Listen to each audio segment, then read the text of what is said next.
can I actually run longer without, I mean, really without getting more fatigued? And it seems like it's counterintuitive or even impossible. And I'm going to tell you that it's not. Number one, what's the most obvious thing that you can do? If you just had to run longer than you ever have, twice as long as you ever have, what's the number one thing that you can do to ensure that you're going to run longer? Go slower. Yep. It's obvious, isn't it? Go slower, you go further. It's so obvious. And how many of us actually run slow?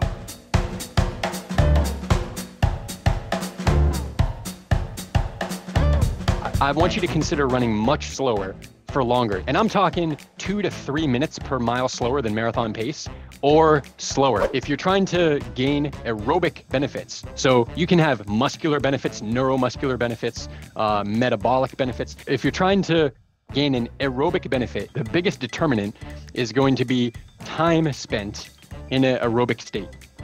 Time. So if you go slower, even over the same distance, you're going to get more time. And if you can stay out there for more time because you went slower, you get a bigger aerobic benefit. But we often run too fast. I'm saying this to my runners all the time. Slow it down, slow it down, slow it down.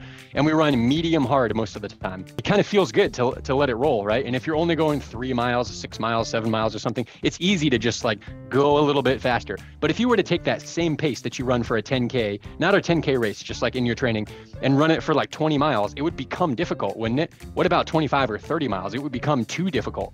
So that's to say you're maybe running too fast on that 6 mile. Slow it down and just do more volume. So that's number one. Seems obvious, but I'll tell you, so few people do it. Most people train in the yellow, in the middle, kind of medium in between paces.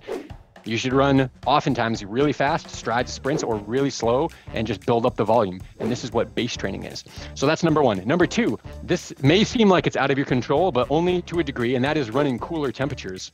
Now, you're not going to likely go out and change the weather, but there's a couple things you can do. Number one, you can run early in the morning. You can run in the evening, or if it's really hot, you can run on the treadmill. And a lot of people don't like running on the treadmill. I get that, but it is a tool that you can use to lighten the load on yourself and actually go further and go longer, isn't it? So it's a tool in your tool bag, in your arsenal, that I want you to remember that you have. I've found personally that it's not even the heat that makes it difficult to run. It's the sun and like beating down on you. I found that I can run in the heat really well when I'm in the mountains in the shade, and it's okay. The first 100 miler I did, it was 85 degrees, but it was in the shade the whole time, and it was really okay. 85 in the sun, can't really do it. So that's number two for you, is run in the cooler weather. Okay, number three is don't have coffee with caffeine, especially if it's hot, before you run. It's not the coffee that is bad, and it's not the caffeine that is bad. It's caffeinated coffee.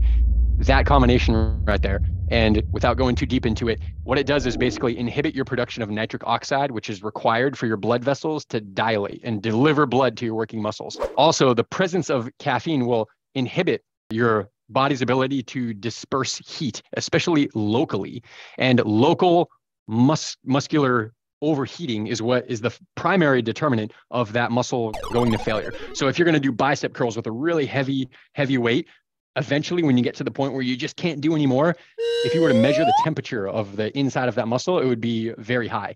And then when you relax for 5 minutes, 10 minutes, the temperature goes down, you can do more. So caffeine is going to inhibit your ability to run long or fast, either one, especially in the heat. So keep that in mind. Number four is really, if you just decide to, if you want to run longer, making a decision that you're going to. Now, this is the beauty of a race, isn't it? When you sign up for a marathon and you toe the line, you're running a marathon. Even if you feel bad at mile 10 or 13 or 20, have you ever been hitting the wall at mile 18, 19, 20, but somehow you get like another wind as something comes up and you can actually run faster and pick it up and hold on and do better at the end? And it comes in waves, right? You feel great, then you feel like crap, then maybe you feel great again. And the longer you run, especially in the ultra world, you're going to get these ups and downs again and again, and you're going to feel like you just can't go anymore. Everything hurts, nothing is working, you're going very slow, and that's down here, I guess. And then if you just keep going, an hour later, 2 hours later, you feel like $1,000,000. Nothing changed. It's hard to explain. It just happens like that. So when you decide that you're going to run really far, then what happens is that when you do feel like shit, or it is hot, or you are bonking, you don't stop. You don't give up. If you feel like that at mile 20 or mile 30, but you decided you're going to run 50 and you just keep going, it's amazing that you feel better later. And so you then signal to yourself, when I have that feeling, it doesn't mean I need to stop. It just means it'll get better What do I need to do to get better? Maybe eat something, maybe take a walking break, maybe do my Wim Hof breathing, maybe just gut it through and know that it's going to get better, whatever it is. So that's number 4 for you, is simply decide to, because you're not going to run a 100-miler if you don't decide you're going to. You're not even going to run a marathon, are you? Really? If you don't decide that you're doing a marathon. Okay. And that leads us to our last one here. And this is kind of a double one. And that is don't eat. Don't eat. Well, don't you need to eat if you're going to run really far? Maybe. One of my friends, Mike McKnight, he's well known in the ultra running world. He used to work for Ultra Footwear. That's how I know him, working there. And he did a 100-miler on no calories, just to show that it can be done. 100 miles on no calories. We could run a marathon, couldn't we, on no calories? But that's not what I'm saying. I just want you to hear that that's possible. What I am saying is that when you go out the door in a fasted state, like in the morning after you wake up, before you've eaten, you're not taking energy and putting it into digestion. And that takes the energy that you put into digestion is quite a lot. Secondary only to your basal metabolism, which is basically the energy it takes to just stay alive, to pump your heart and breathe and live, cellular metabolism. Aside from that, digesting is the biggest metabolic cost that we have in our life, even if you're a runner. So by not eating, you don't take that energy and put it into digestion. You can take it and heal your body or go run. You probably have noticed that you can run better when you wake up in the morning and you're fasted than you can maybe after a meal, right? Now, if you're running really long, you're going to want to take in some calories. So if you are going to eat and not weigh yourself down, what should you be eating? And the answer is living food. So that brings us into what I have here. This is orange juice that is living, meaning that this is not Tropicana. Okay, this is fresh squeezed. We went to Whole Foods since we're on the road and they got that machine, squeezed it, cold press, less than 24 hours ago, right here. Now it's alive. It has enzymes in it. Now enzymes aren't alive in the sense that like a bunny rabbit is alive, but I'm going to call it alive because it's in carbon-based life forms, right? There are these enzymes and we want these enzymes. So if you have oatmeal or bacon and eggs or bread, a toast with almond butter or something like that, things that are common for runners to kind of eat in the morning, then you're going to have to digest it. Because it's cooked, the proteins are denatured, the enzymes are denatured. And when you put it in your body, if you were to measure your white blood cell count, the white blood cell count goes up by between 4 and 6 fold, 4 and 600%. White blood cell count goes up. Why is that? Because it's a foreign thing being put into your body that your body needs to deal with. And so it mobilizes the white blood cells, the army, the immune army, to go make sure that it's all taken care of. But when you have something that's living, meaning a raw of the earth, something that you could in theory go outside and pick from a tree or a vine and just like eat it, living and raw, unprocessed, then it's less of a digestion and more of an absorption. It takes very little energy to get the energy from that orange into your blood and into your muscles. The fructose and the glucose, they're ready to go. Along with that comes a package of hydration. It comes with water. If you eat the orange, it also has fiber, which slows down the gastric emptying. But the point is, I either suggest that you don't eat and you run in a fasted state, or you keep your body normally with a low cost of digestion by just eating raw food.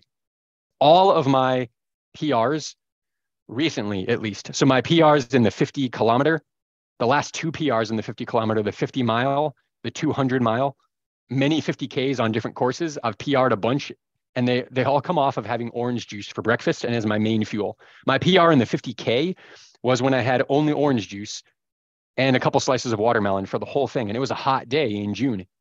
You can run really well with living foods. And this isn't a whole food, it's juice. It's fractionalized, but it's still raw and it's still living because it came out of the orange without being pasteurized. So don't make the mistake of like Tropicana juice. That stuff is dead. Maybe it's arguably better than a soda, arguably, but it's still dead. It's been boiled. There's all kinds of things going on with that. So eat the oranges, have the orange juice, or have apples or dates or whatever you like, as long as it's a whole food. So I'll leave you with that. Recap is run slower, number 1. Get yourself cooled off. So run in the morning and the evening, or even indoors with air conditioning. There's other hacks you can use like Palmer cooling. Go to YouTube, Run Elite channel, and type in Palmer cooling if you want to learn about that.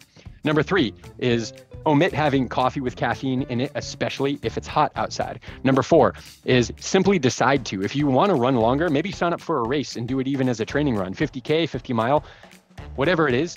Don't think that you might do it if you feel good. Decide that you're doing it no matter what, and you will find a way to do it. You'll run a lot longer, and it won't be as hard as you think because you simply decided to. And then number 5 is don't eat, run in a fasted state sometimes. And then when you really do need the calories because you're going to run long, eat raw, living, whole foods. Hey there, if you got something awesome from this video, share the love. Make sure to give us a thumbs up, subscribe, and share this video. We hope to see you on our very next one. Thank you for being here. Take care. How did I run 205 miles?